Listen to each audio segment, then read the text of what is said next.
नमस्कार, खबर भारत देख रहे हैं आप। मैं हूं आपके साथ राखी और हमारे खास कार्यक्रम उड़ान में आप सभी का स्वागत है। देखिए, उड़ान ये हमारा खास कार्यक्रम ऐसी शख्सियत से परिचय कराना है आपका जो बहुत एक मेहनत के बाद, एक संघर्ष के बाद उस मुकाम तक पहुंचते हैं। और हम हर बार एक शख्सियत के साथ होते हैं और आज हमारे स्टूडियो में हैं शीला दाहिमा जी। या मुझे लगता है शीला दाहिमा जी आज हमारे साथ इसलिए भी हैं क्योंकि निश्चित तौर पर इन्होंने आज जिस जगह पर ये पहुंचे हैं उसके पीछे बहुत कड़ी मेहनत और संघर्ष है। और बहुत सारी एक्टिविटीज़ में जब आप होते हैं उसके लिए बहुत मेहनत भी आपको करनी पड़ती है। शीला जी, सबसे पहले तो बहुत स्वागत हमारे स्टूडियो आने के लिए। और मुझे लगता है आज हमारे दर्शक बहुत कुछ जान पाएंगे आपके बारे में भी। अच्छा शीला जी, मैं आप सभी को बता दूं कि अतिरिक्त सचिव हैं माध्यमिक शिक्षा मंडल में, इसके साथ ही राज्य प्रशासनिक सेवा से भी हैं वो। तो कहीं ना कहीं एक मेहनत उनकी दिखती है, इसीलिए वो आज यहाँ तक पहुंची है। इसके साथ ही वो बहुत अच्छी लेखक हैं, गीत लिखती हैं, बहुत सारे जॉनर्स में वो लिखती हैं और गाती भी हैं। हम आगे जब इस चर्चा को बढ़ाएंगे तो वो हमें खुद भी बताएंगी इन तमाम चीज़ों के बारे में। और इस चर्चा की मैं शुरुआत करूंगी सबसे पहले तो शीला जी की आपकी स्कूलिंग कहाँ से हुई, आप यहीं से हैं और कैसे यहाँ तक आप पहुँचे? मेरी स्कूलिंग एक सरकारी स्कूल में हुई थी, भोपाल से हुई थी। कमला नेहरू स्कूल है जो भोपाल का एक प्रसिद्ध सरकारी स्कूल है, वहाँ से मैंने अपनी स्कूलिंग की थी। और उसके बाद मैंने मैनिट जो है, जो पहले मौलाना आज़ाद कॉलेज ऑफ टेक्नोलॉजी यानी MSCT नाम से काफ़ी प्रसिद्ध है, वहाँ से मैंने BE किया था। फिर मैंने प्रशासनिक सेवा में आने का सोचा था, तब MPPSC का एग्ज़ाम दिया और उसके बाद डिप्टी कलेक्टर के पद पर सिलेक्शन हुआ था। बिल्कुल। ये जब आपने एग्ज़ाम क्लियर किया तो आपको कैसा लगा? मतलब आपने सोचा ही था कि इस फील्ड में ही जाना है या आप कुछ और प्लान कर रहे थे? जैसे आपने BE भी किया तो कुछ और प्लान कर रहे थे या एक गोल पहले से सेट था कि इसी फील्ड में आना है? एक्चुअली मुझे प्रशासनिक क्षेत्र में ही ज़्यादा रुचि थी बजाय इंजीनियरिंग के। और मेरे घर में भी ऐसा ही माहौल था प्रशासनिक सेवाओं का, तो इसलिए मुझे लगा कि मैं इसी क्षेत्र में अपना कैरियर बनाऊं। और ये एक ऐसा क्षेत्र है जहां आपको डाइवर्सिटी भी मिलती है, साथ में आप समाज के लिए, लोगों के लिए बहुत कुछ कर सकते हैं। तो मुझे एक बहुत पॉजिटिव सा फील लगा कि ये एक काफ़ी अच्छा है, जो मेरी सोच, मेरे विचार हैं उससे काफ़ी मैच करता है। तो मैंने इसमें आने का निर्णय लिया। बिल्कुल। कितनी मेहनत लगी? क्योंकि ये सवाल मेरा इसलिए भी है क्योंकि आजकल बहुत सारे बच्चे हैं जो इस तरह के एग्ज़ाम्स की तैयारी करते हैं, बहुत वर्क हार्ड होता है। कितनी मेहनत है और बहुत सारे बच्चे डरते हैं, उन्हें लगता है बहुत सारा पढ़ना पड़ता है, बहुत सारे लोग क्लियर भी नहीं कर पाते हैं, उनके लिए क्या? एक्चुअली देखिए, यदि हम कहीं लक्ष्य को हासिल करना चाहते हैं तो उसके लिए मेहनत बहुत ही ज़्यादा ज़रूरी है। बिना मेहनत के आप बड़े लक्ष्य को हासिल कर ही नहीं सकते। तो जब ये परीक्षा देने का मैंने सोचा था, और उसमें मुझे अभी भी याद है कि मैंने पढ़ाई के अलावा उस समय कुछ भी नहीं किया था। पर यह है कि एक पूरी प्रॉपर प्लानिंग की थी कि किस प्रकार से पढ़ना है मुझे, अपना पूरा टाइम टेबल बनाया, विषयों को समझा और बहुत ही पूरी गंभीरता से, मतलब मुझे लगता है कि मैंने अपना बेस्ट दिया था, मैंने अपनी पूरी मेहनत की। मैं आज भी कह सकती हूँ कि मैं उससे ज़्यादा मेहनत नहीं कर सकती थी। तो मैंने अपना पूरा सर्वश्रेष्ठ देने का प्रयास किया था। और उसके बाद एक सोच भी सकारात्मक रखनी पड़ती है। वो सोच आपकी सकारात्मक तब होती है जब आप मेहनत करते हैं, जब आप पढ़ाई करते हैं, तब आप में अपने आप वो आत्मविश्वास पे विकसित होने लगता है कि जब हमने मेहनत की है, हमने पढ़ाई की है, तो हम अपने लक्ष्य को प्राप्त करने की और ज़्यादा संभावनाएं देख सकते हैं। तो मैं आज के बच्चों से भी यही कहना चाहूँगी कि मेहनत एक ऐसा गुण है जो आप में होना ही चाहिए। और सिर्फ ये प्रशासनिक सेवा का फील्ड ही नहीं, चाहे कोई सा भी फील्ड हो, बिना मेहनत के आप कहीं नहीं पहुंच सकते हैं। कहते हैं यहाँ तक पहुँचने के लिए एक गाइडेंस भी बहुत इम्पॉर्टेंट होता है। सबसे अच्छा मार्गदर्शन किसने दिया और सबसे ज़्यादा सपोर्ट किसका रहा? एक्चुअली यदि मैं कहूँ तो मैं एक सेल्फ मोटिवेटेड पर्सन ज़्यादा महसूस करती हूँ खुद को। तो मुझ में एक सोचने विचारने की थोड़ी सी एक आदत भी है। मैं देखती हूँ, चीज़ों का विश्लेषण करती हूँ। पढ़ने की मुझे आदत है, मुझे पढ़ना काफ़ी अच्छा लगता है। तो मुझे ऐसा लगता है कि बेसिकली मैंने खुद ने ही खुद को प्रेरणा दी है। मेरा सबसे बड़ी जो प्रेरणा का स्रोत है, मैं स्वयं को ही अपना स्रोत मानती हूँ। बिल्कुल। कितना वक्त लगा था एग्ज़ाम में?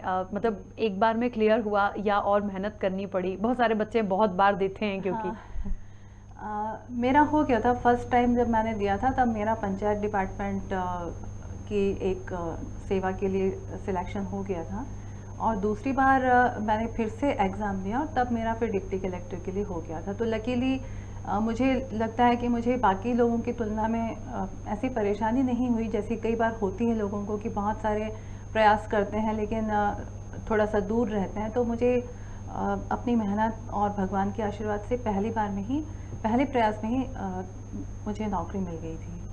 बिल्कुल। अच्छा, जब आप गए, जब आपका सिलेक्शन हुआ, जब आपकी ज्वाइनिंग हुई, उस वक्त पे कैसा लगा और वो ड्यूरेशन कैसा था? हाँ, एक अलग फीलिंग होती है, क्योंकि आप एकदम पढ़ने के दौर से निकल के एक नौकरी के दौर में आते हैं, और वो बड़ा अलग अनुभव होता है क्योंकि चीज़ें एकदम बदल जाती हैं और आपको माहौल एकदम अलग होता है। जब हम पढ़ते हैं तो हम एक तरह से अपने परिवार के बीच में ही होते हैं, हमारे साथ दुनिया की दूसरी बातें नहीं होती हैं, सिर्फ एक लक्ष्य होता है कि पढ़ना है और नौकरी पाना है।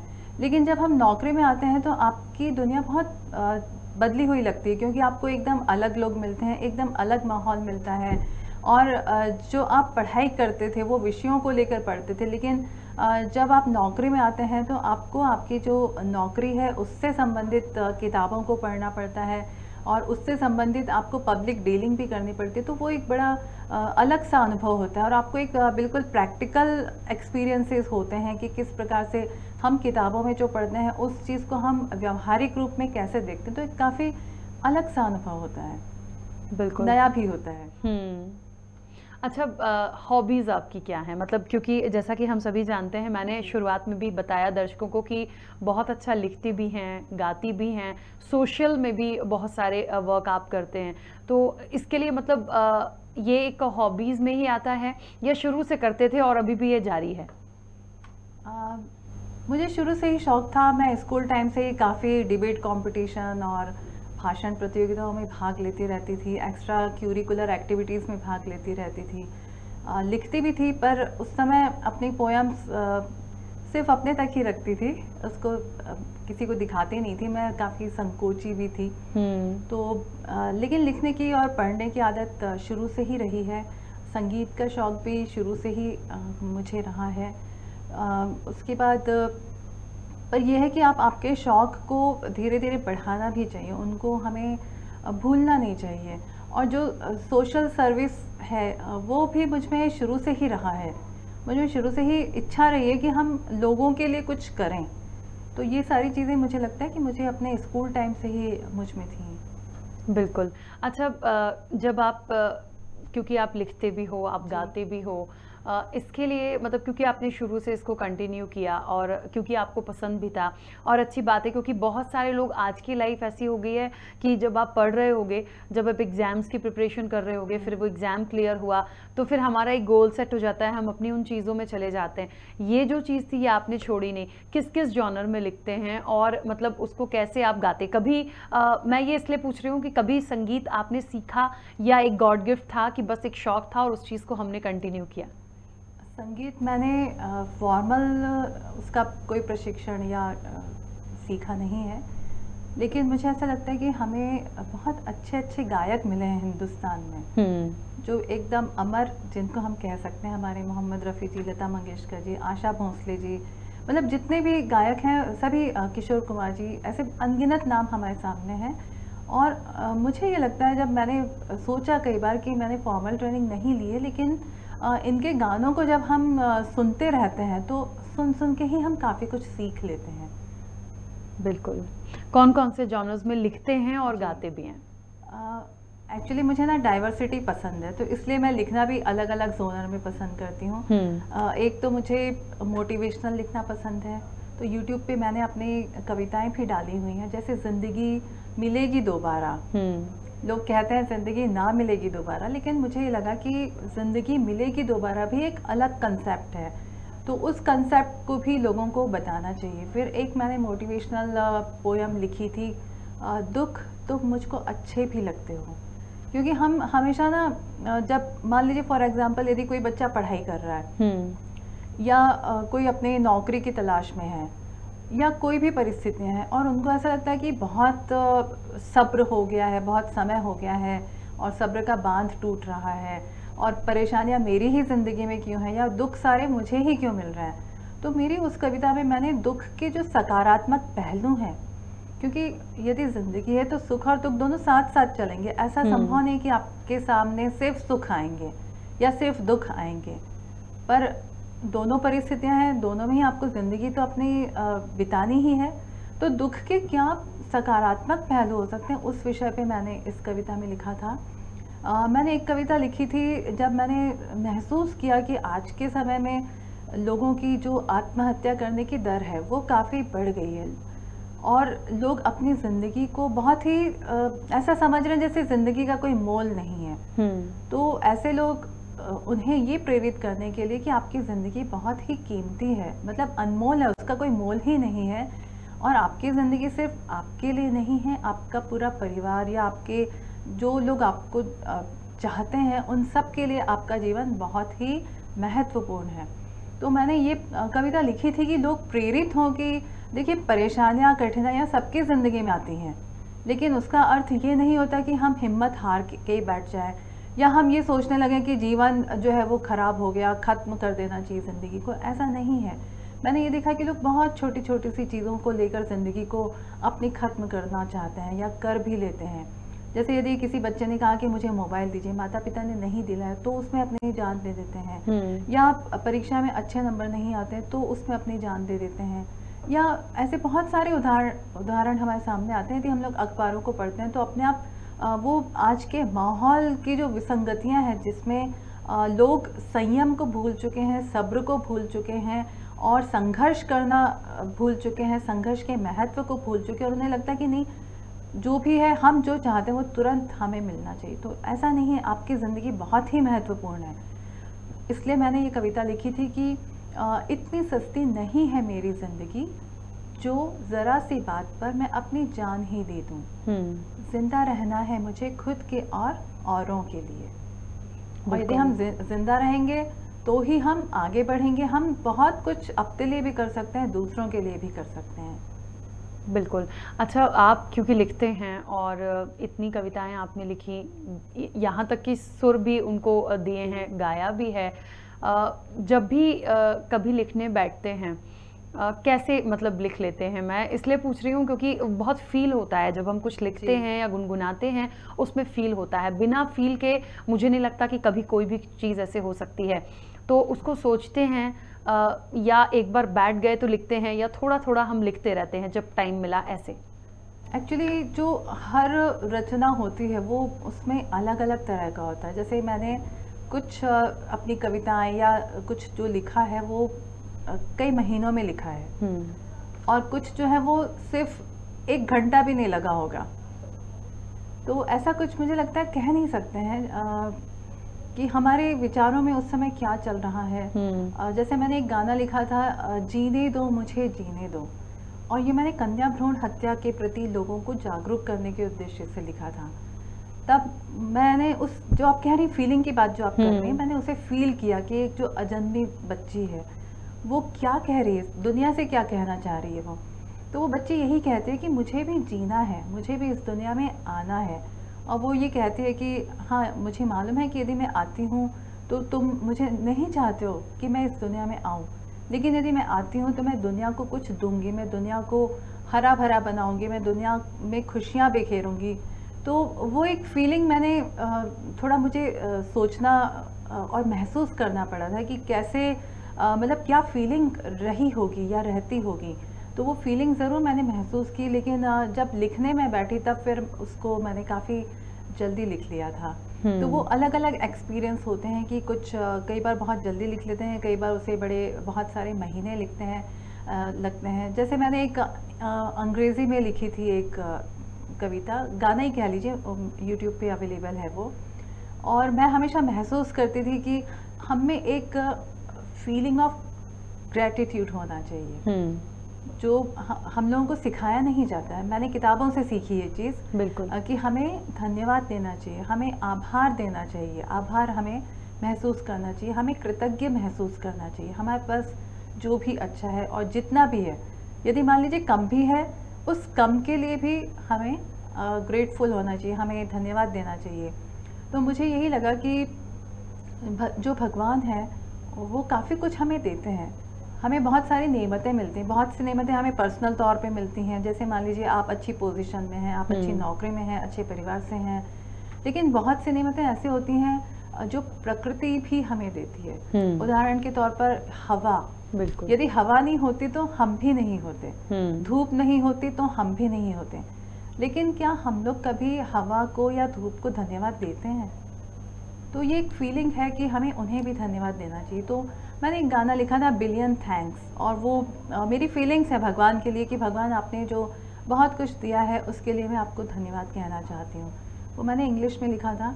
इंग्लिश में इसलिए लिखा था कि ताकि एक सभी, यदि दुनिया के दूसरे लोग भी उसको देखना चाहें, सुनना चाहें, तो वो समझ सकें, क्योंकि उसका एक स्कोप, उसका विषय थोड़ा सा विस्तृत है। हालांकि मुझे फिर कई लोगों ने मांग की है कि उसको आप हिंदी में भी बनाएं, तो निकट भविष्य में मैं कोशिश करूंगी कि हिंदी में भी उस गाने को बना सकूं। बिल्कुल।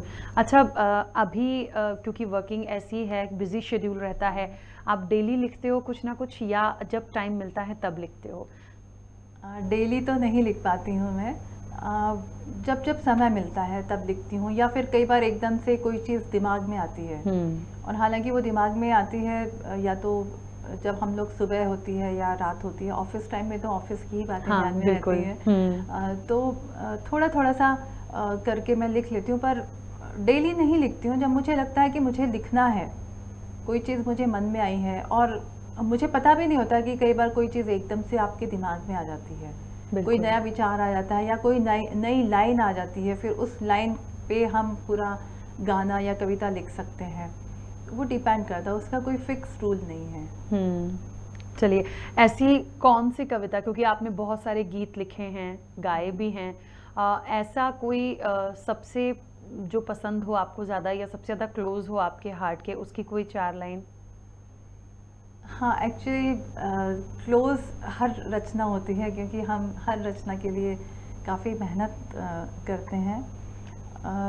लेकिन मैं सोच रही हूँ कि आपको एक एस्पेक्ट ये भी बताना चाहूँगी कि मैंने कुछ जो एजुकेशनल वीडियोस भी बनाए थे, जो हमारे 10th 11th 12th में इंग्लिश की पोएम्स होती हैं। तो हालांकि उसका श्रेय मेरे सीनियर ऑफिसर को जाता। उन्होंने मुझे कहा कि शीला, तुम ये जो पोएम्स हैं उनको तुम गाने के रूप में ढालो, ताकि बच्चे ज़्यादा इंटरेस्ट लेकर उसको सुन सकें। और मैंने भी ये चीज़ महसूस की कि जब मैंने उस कविता को पढ़ा तो पढ़ने के बाद मुझे याद नहीं रहा, लेकिन जब मैंने उसको गाना बनाया और उसमें म्यूज़िक भी हमने डाला है, और सुनने में वो बिल्कुल ऐसा नहीं लगता कि कोई मतलब किसी स्कूल की किताब से वो है, उसको ऐसा लगता है जैसे कोई इंग्लिश गाना ही है वो। तो उस कविता को मैंने बनाया और मुझे ये महसूस हुआ कि वास्तव में यदि जो कविताएं हैं हमारी टेक्स्ट की, उनको यदि हम गानों में कन्वर्ट करते हैं तो वो हमें डांसिंग मूवमेंट्स भी देती हैं, हम उनको बहुत जल्दी याद भी कर लेते हैं, हम उन्हें कई बार पढ़ भी लेते हैं, कई बार यानी जब गाने लगते हैं तो अपने आप वो फिर हमें कविता भी याद होने लगती है। तो मैं थोड़ी सी 2-3 लाइनें उसकी भी सुना देती हूँ आपको।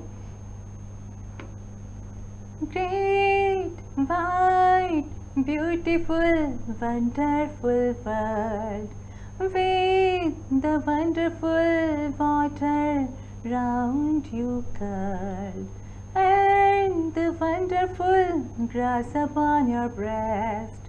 World, you are beautifully dressed. बहुत अच्छा। और एक पानी पे जो मैंने लोगों को जागरूक करने के लिए लिखा था गाना, आप स्क्रीन पे भी देख रहे हैं। एक लाइन में उसकी सुना देती हूँ। मैं पानी की बूंद हूँ, मेरा मोल समझो, मैं पानी की बूंद हूँ, मेरा मोल समझो। बहुत अच्छा लग रहा है, बहुत मेहनत, बहुत फील है, क्योंकि कहते हैं, वही मैंने कहा ना पहले भी, जब हम लिख रहे होते हैं उसमें भी फील होता है, और जब क्योंकि हमने ही लिखा है, जिस फील में हमने लिखा है, और जब हम उसको गुनगुनाते हैं तो वो निश्चित तौर पर समझ में आता है। अच्छा शीला जी, क्योंकि बहुत मेहनत है, दिखता है क्योंकि Thank you. पढ़ने के बाद भी और इन सब चीज़ों में, इन एक्टिविटीज़ में भी आना, तमाम चीज़ों को मैनेज करना वाकई में बहुत मेहनत होती है। एक सवाल है, मुझे लगता है सब लोग जानना चाहते होंगे, शुरू से अभी तक हम अपने जी। लाइफ में बहुत उतार चढ़ाव देखते हैं। कोई भी होगा, बड़ा ऑफिसर हो, कोई भी वर्ग हो, यदि वो सेटल्ड है या कर रहा है या कोशिश कर रहा है, किसी भी फील्ड का हो, उतार चढ़ाव सबके लाइफ में होते हैं। कभी वो दौर आपने देखा कि जब आप तैयारियां कर रहे थे, फिर आपने एग्ज़ाम दिया, फिर जब ज्वाइनिंग होती है, वर्किंग टाइम में भी हमने देखा है कि जब हम कहीं ज्वाइन कर लेते हैं बहुत उतार चढ़ाव होता है, क्योंकि आज की लाइफ ऐसी है कि आप सक्सेस हैं, लोग तालियां बजाते हैं, लेकिन लेग पुलिंग वाले भी बहुत लोग होते हैं।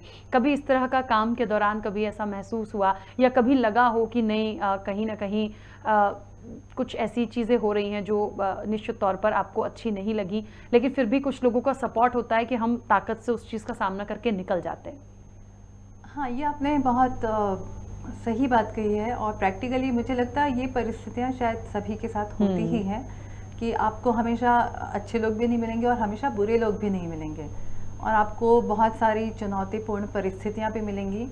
तो ऐसा चाहे कोई भी प्रोफेशन हो, हर प्रोफेशन में ऐसा होता ही होगा निश्चित तौर पे, और मुझे भी ऐसा लगा कि होता है। लेकिन बात वही होती है कि जब हम अपने काम के प्रति पूरी तरह से समर्पित होते हैं और जब हम सकारात्मक होते हैं, तो हम किसी भी प्रकार की परिस्थितियों, कैसा भी चैलेंज हो, हम उससे आगे बढ़ जाते हैं। मतलब वो एक दौर ज़रूर आता है, लेकिन आपको ये जो कई बार बुरे दौर होते हैं या जो तनावपूर्ण दौर होते हैं, तो वो भी इंसान को मजबूत बनाते हैं या फिर वो कुछ सिखाते हैं उसको और परिपक्व बनाते हैं। तो निश्चित तौर पे मेरे अनुभव भी यही रहे हैं कि आपको ज़िंदगी में सब तरह के लोग मिलते हैं, जिनमें अच्छे भी होते हैं, निगेटिव भी होते हैं, लेकिन मैंने हमेशा यही महसूस किया है कि आपकी अच्छाई जो है वो ही हावी रहती है in due course of time. हो सकता है जैसे जो लैग पुलिंग वाले लोग हों, वो कुछ समय तक मान लीजिए किसी को आपके खिलाफ कह रहे हों, लेकिन अल्टीमेटली यदि आप जैसे हैं और अच्छे हैं, आप में अच्छाइयाँ हैं, तो आपकी अच्छाइयाँ निश्चित तौर पे सामने आती हैं, और वो आपको, जो लैग पुलिंग करने वाले लोग हैं वो फिर पीछे रह जाते हैं। तो आपको अपने काम पर ही ध्यान देना चाहिए, अपनी स्किल्स बढ़ाने पे ध्यान देना चाहिए। आपका आचरण, आपके व्यवहार, ये सब यदि हम लोग अच्छे रखते हैं, अपनी सोच को सकारात्मक रखते हैं, तो फिर ये चीज़ें, इनसे हम आगे बढ़ सकते हैं। इन सब चीज़ों के अलावा देखिए, क्योंकि आप एक उस जगह पे पहुंच गए हैं जो आप करना चाहते थे, आपकी जो हॉबीज़ हैं या सिंगिंग है या लिखने का जो शौक़ है वो बदस्तूर जारी है, इसके अलावा कोई और ऐसी चीज़ जो आपको करना पसंद हो? मुझे यात्राएं करना बहुत पसंद है। तो मैं करती भी हूँ, जब भी मौका मिलता है तो उसको डेफिनेटली करती हूँ, और मुझे लगता है सभी को ये शौक़ यदि हो तो बहुत अच्छी बात है, क्योंकि कई लोगों को नहीं भी होता, ऐसा मैंने देखा है। लेकिन मुझे यात्राएं करने का काफ़ी शौक़ है। बाकी लिखने पढ़ने का तो आपको बताया ही है कि वो भी है। बिल्कुल। और मुझे कुछ नया सीखते रहने का भी शौक़ है। मुझे लगता है कि कोई भी नई चीज़ यदि हम सीख सकें, चाहे कैसे भी हो, मान लीजिए कोई नई डिश बनाना सीख लिया या कुछ नया कुछ करना सीख लिया, कुछ नई पेंटिंग बनाना सीख लिया, तो मुझे ये सारी चीज़ें बहुत अच्छा लगता है कि मैं ठहरना नहीं चाहती कि हम नौकरी में आ गए और हमारा उद्देश्य पूरा हो गया, वो मैं नहीं करना चाहती। मुझे लगता है कि आप यदि एक उद्देश्य आपने पूरा कर लिया तो आप अपने नए उद्देश्य की ओर बढ़ सकते हैं, और ये आपको चलायमान रखता है, आपको गतिमान रखता है। तो मुझे ये सब नया कुछ सीखना, नया करना और लोगों से बातें करना, लोगों की हेल्प करना, ये सारी चीज़ें भी मुझे अच्छी लगती हैं। बिल्कुल। चलते चलते हमारे दर्शकों के लिए क्या कहना चाहेंगी? दर्शकों के लिए मैं यही कहना चाहूँगी कि आप हमेशा सकारात्मक रहने की ही कोशिश कीजिएगा, और आज का जो दौर है, ख़ास तौर पे जो कोरोना टाइम है, उसके जो साइड इफ़ेक्ट्स काफ़ी सारे देखने में आ रहे हैं, और समाज में एक कई जो लोग हैं बहुत परेशानी में भी हैं, दिक्कतें बहुत हैं, पर हमें अपनी आशावादी सोच को ख़त्म नहीं करना है।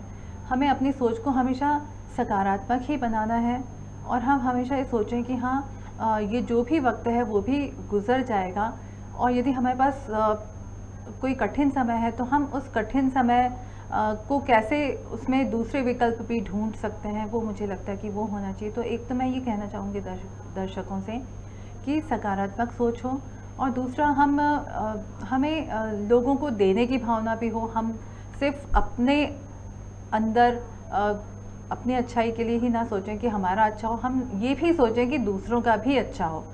तो वो वैसा करने से ऑटोमेटिकली आपके साथ भी अच्छा होता है। जब आप दूसरों का अच्छा सोचने लगते हैं तो कहीं ना कहीं कुदरत का ये सिद्धांत है कि जो आप देंगे वो आपको मिलेगा भी। तो हम अच्छा देने में भी विश्वास रखें और हमेशा खुश रहने की भी कोशिश करें। और ज़िंदगी जो है, ज़िंदगी बहुत महत्वपूर्ण है, तो हम ज़िंदगी को गंवाएं नहीं। क्योंकि कई बार मुझे महसूस होता है कि कुछ लोग ज़िंदगी को सिर्फ ऐसा सोचते हैं कि ठीक है, हम ये ज़िंदगी है और चल रही है, लेकिन आप ज़िंदगी के महत्व को समझिए। तो अपने समय को भी हम किस प्रकार से अच्छे से उपयोग कर सकते हैं, अपनी ज़िंदगी को कैसे हम एक अच्छा बना सकते हैं, ताकि हमें बाद में लगे कि हाँ, हमने अपने जीवन को वेस्ट नहीं किया है, उसका उपयोग किया है। तो वैसे जो भी काम आप कर सकते हैं वो ज़रूर करिए। बिल्कुल शीला जी, बहुत सारी शुभकामनाएं और आगे आप ऐसी बढ़ते रहिए, और बहुत सारा शुक्रिया भी कि आप हमारे स्टूडियो में आए, यहाँ पर मिले और बहुत सारी बातें निश्चित तौर पर हम आपके बारे में और ज़्यादा जान पाए, हमारे दर्शक जान पाए। तो शीला दाहिमा जी आज हमारे साथ थी। देखिए बहुत सारी चीज़ें हैं और एक बहुत अच्छा मैसेज उन्होंने दिया है सकारात्मक रहने का। ये आज के समय में, आज की भाग दौड़ भरी ज़िंदगी में मुझे लगता है हर तबके के लिए, हर वर्ग के लिए बहुत ज़रूरी है। पॉजिटिव होना बहुत ज़रूरी है। थोड़ी सी चीज़ों में भी आपको खुश होना है और आगे सीखने का प्रयास करना है। मुझे लगता है उन्होंने बहुत अच्छा मैसेज दिया है और इसीलिए शायद उन्होंने यहाँ तक अपने हौसलों की उड़ान भरी है। तो हम ऐसे जो तमाम हमारे दर्शक हैं जो वाकई कुछ करना चाहते हैं या कर रहे हैं या कभी सक्सेस भी नहीं होते हैं, तो निराश बिल्कुल मत होइए, प्लीज़ पॉजिटिव रहिए। आज उड़ान में इतना ही, फिर मिलेंगे अगली शख्सियत के साथ। दीजिए इजाज़त, नमस्कार।